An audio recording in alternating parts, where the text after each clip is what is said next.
Mixing is essential to a record. What up, what up, what up, what up?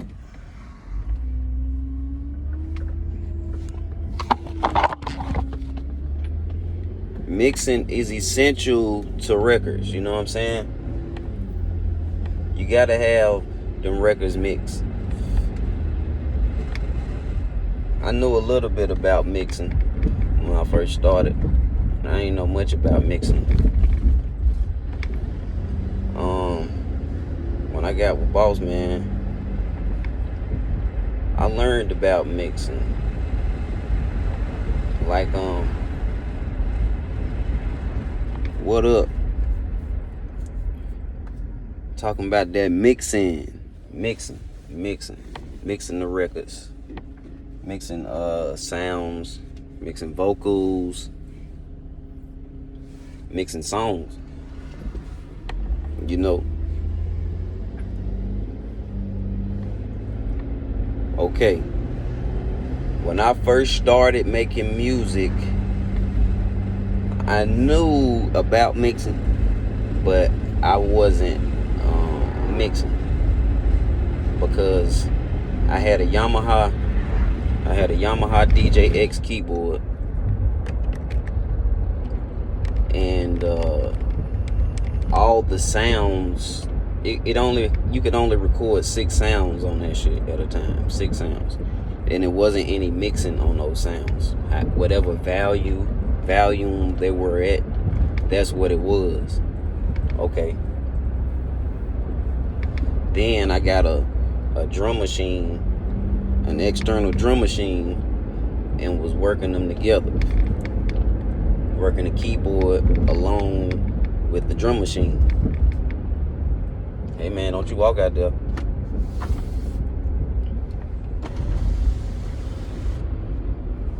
Okay.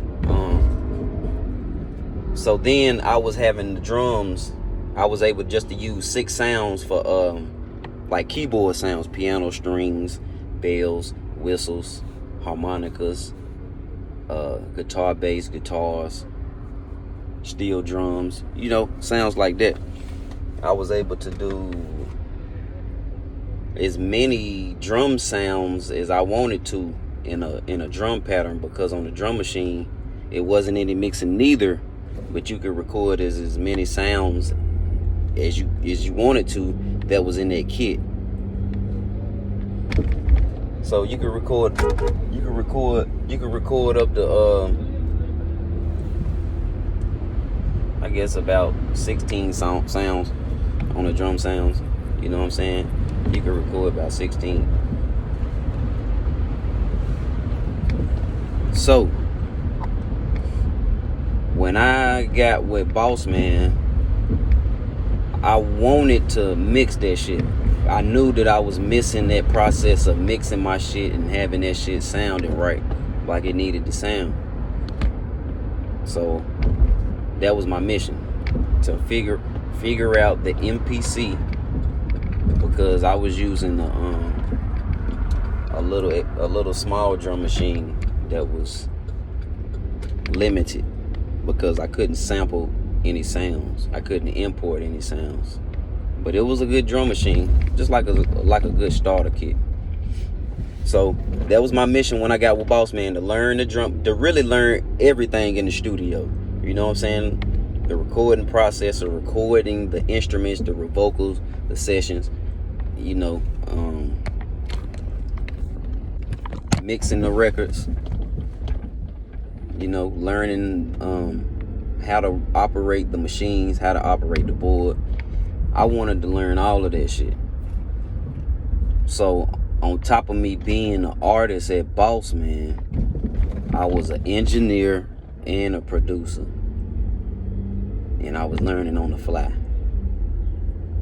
So my first project I recorded over there was the 5th year senior, and we had a dude come in and mix some records, and he showed me some techniques. That was like one of the first engineers that I had met that taught me some shit. And he was an okay engineer. He wasn't like no master, but he was good. He was good, he was pretty good at what he was doing, and I kind of didn't understand. I really didn't understand the process at all. I knew what he was doing, and I'm not new, but I was observing what was going on, and I could understand what was going on, but I really still didn't grasp it wholly, just from a knob pushing standpoint. Okay, this nigga is just turning up and turning shit down. That is basically what mixing is, but it's a little more than it. So I recorded that first project, the 5th Year Senior, and I mixed a couple records on there, and I thought I was big shit then, because I was like, shit, I can mix these fucking records, not knowing that a lot of that shit just, it just wasn't right. But if you don't know, you just don't know. So that project led me to meeting a bunch of people, and I met a guy in Atlanta named Alvin Speights, rest in peace, which is the master engineer. You know what I'm saying? He worked with Dallas Austin, and he mixed a lot of TLC shit. He got 4 or 5. He had 4 or 5 Grammys, and he mixed about 200 #1 records. Look at them fools. Hell, I ain't got no money. I ain't fucking with y'all. Yeah, he mixed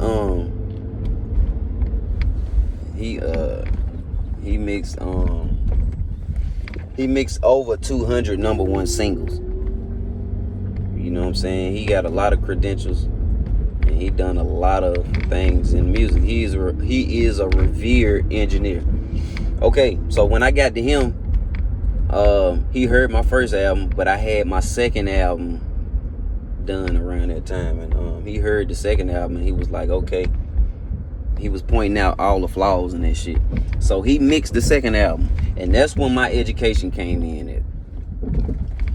He was doing all kind of shit that I didn't fucking understand. I'm like, man, what is all of this shit? I don't even want to be here. I had to stay in Atlanta with him for about 2 weeks. I think it took about 2 weeks. 2 weeks. And he was really showing me the process, but I did not get it. I didn't understand. And it's no handbook to none of this shit. It's a handbook on how to work the equipment and all of the, technical things.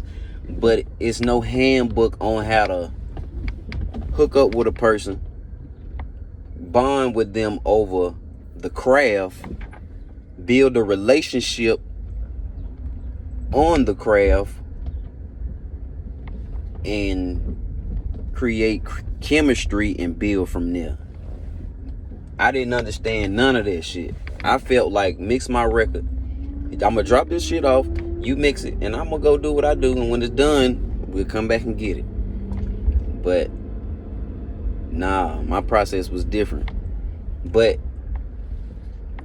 I hooked up with him. He showed me a bunch of different little techniques, you know what I'm saying, that I didn't grasp them all right away, but over time I did. He mixed shit from that point. That was 2006. I hooked up with that. 2006. The late 2006 I hooked up with him. Yep.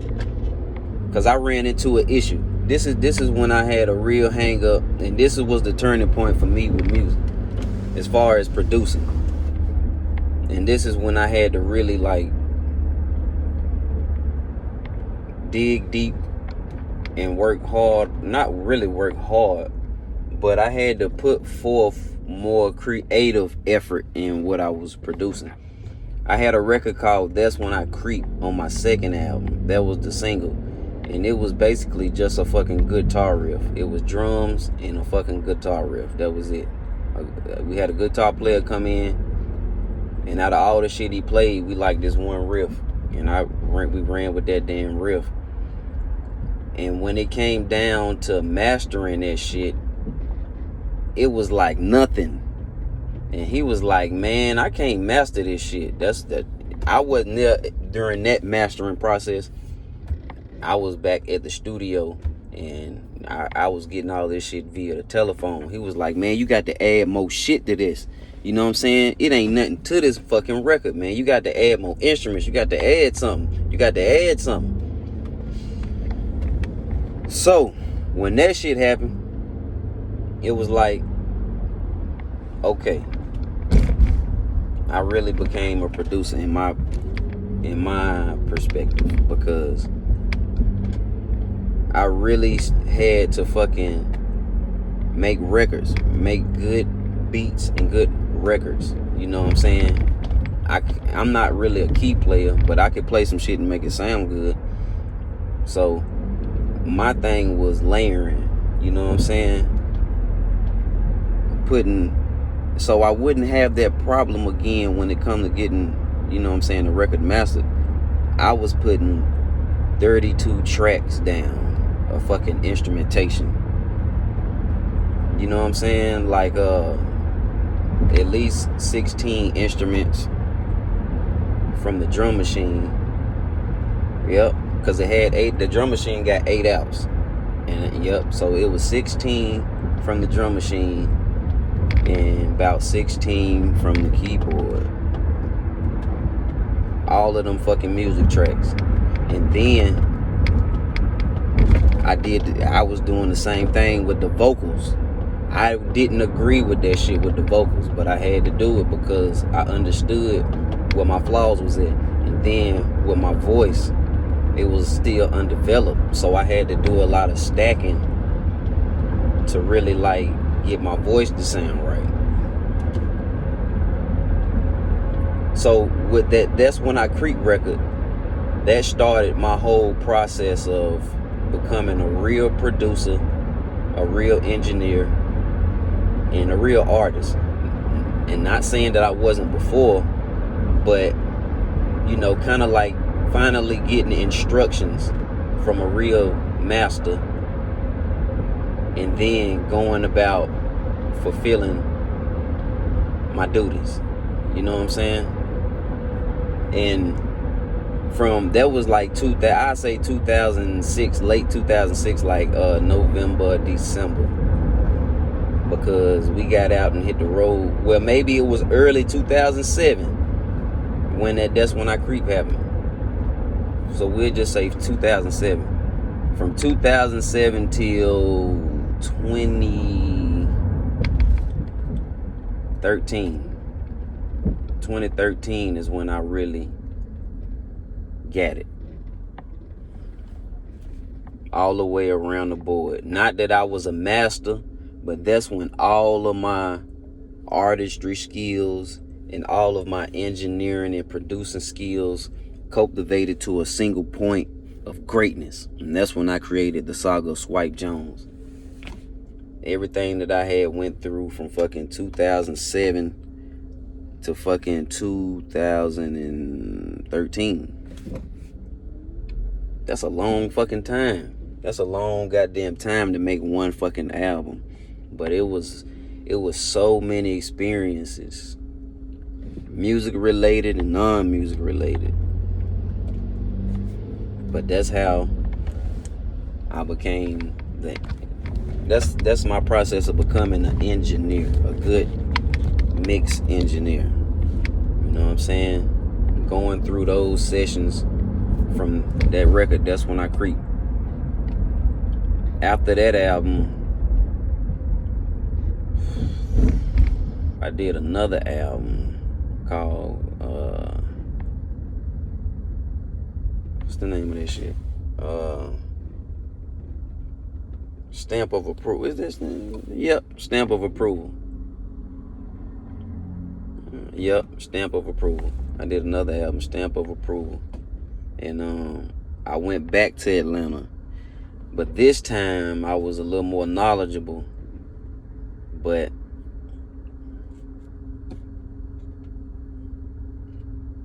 it was just fucked up. So much shit had happened with the label by then that it was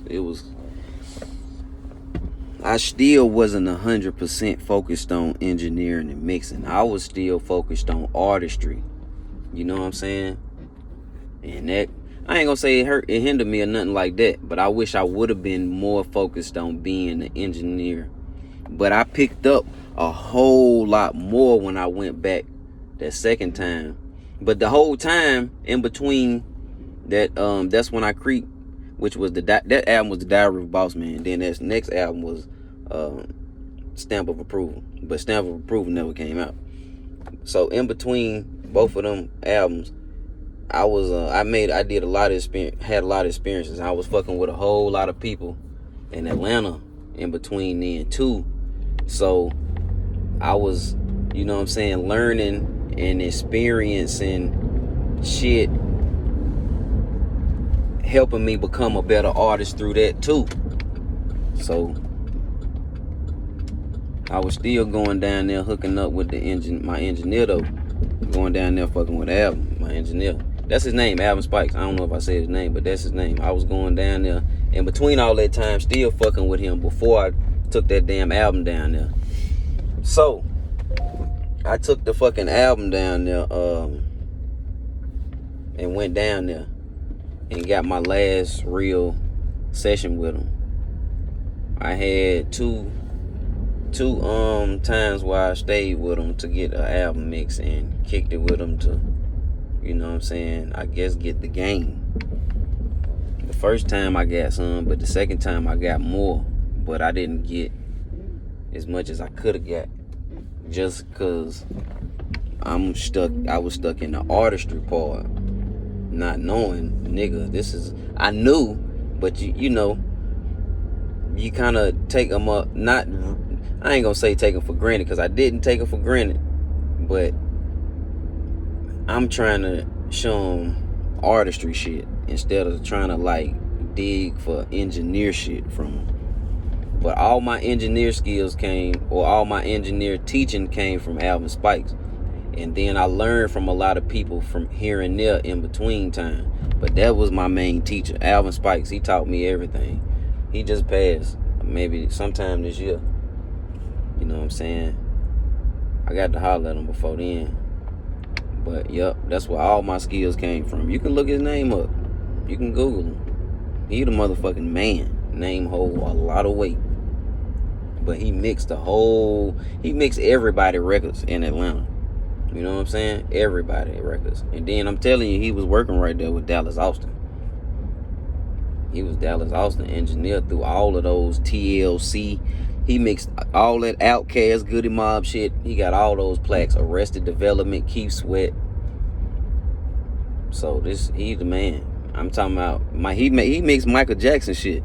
This nigga was telling me about mixing fucking 150 tracks. I think he said he hooked up with Michael Jackson and mixed like 150 fucking tracks. They flew him somewhere and did that shit. He mixed shit for Madonna. He done did shit for everybody. Block, ENT, Young Jock, Gorilla Zoe. He was mixing all that shit. He mixed a nigga from Charlotte record, man. What's the nigga name? The record was They Haters Make Me Go Harder. He was from North Charlotte. Damn, I forget the nigga name. But he mixed his record. He came here and mixed his damn record. But yeah, man, engineering is a key essential to the records. You want that shit to sound crystal clear. And that's why I was mad at the Studio One shit, because I can't get the sound I want. But I know I'm not importing the sound through a board, so maybe that has something to do with it. I am gonna consider that. I'm not gonna act like I don't have a board. But still, I was doing shit on Pro Tools without a board and got a way better fucking sound than that. You know what I'm saying? And I'm like, even without a board, I should be able to manipulate this shit with plugins. But it's okay. We just gonna have to get a different program. It's okay. It's okay. We ain't gonna be mad at Studio One. But yep, that's what it do. That's what it do. That's my little mix session story, you know. Yeah. So yeah, just stay tuned, you know. Swipe in the house. All platforms, all the digital platforms, I'm on there. I'm just gonna be dropping shit, you know what I'm saying? I'm just gonna be dropping random things, random singles, you know, maybe even random ass albums.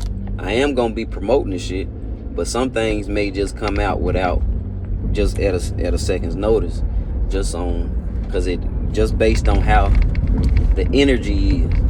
Some things need to be dropped immediately. Some things need to be sat on. So yeah, be on the lookout. Swipe in the house.